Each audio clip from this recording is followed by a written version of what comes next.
You thought it was love because he spoke in tongues. But listen up.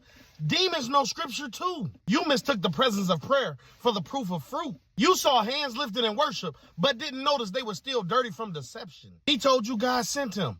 But tell me, why would God send confusion and call it covering? I'm Jacob Riante, I'm Big Bro.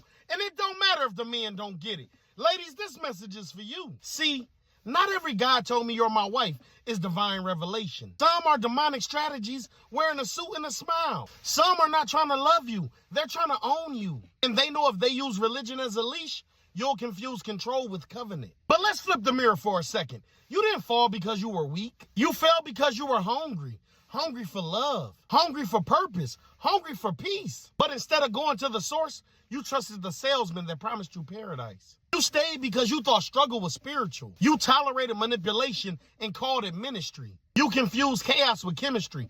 And now you're calling warfare what it really is. Disobedience. Sis, here's the truth they don't want you to hear. God doesn't need you to suffer to prove you're faithful. He doesn't need you to bleed to show that you believe. That's not faith. That's bondage. And the men still playing prophet in women's pain, leading her to altars you never planned to stand at, preaching loyalty that you don't practice, quoting Ephesians but ignoring accountability. You're not leading women. You're misleading a daughter of God. And the heavens are watching.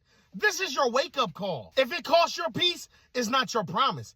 If it confuses your spirit, it's not your covering. And if you have to silence your discernment to stay, you are no longer walking with God. You're walking with the serpent. So this time, don't just pray for a man who loves God. Pray for a man who fears him enough to handle your heart with reverence. Pray for a love that doesn't sound holy, but moves holy. Because the garden ain't scared when the snake is still leading a prayer. And remember, ladies, accept nothing less than queen treatment.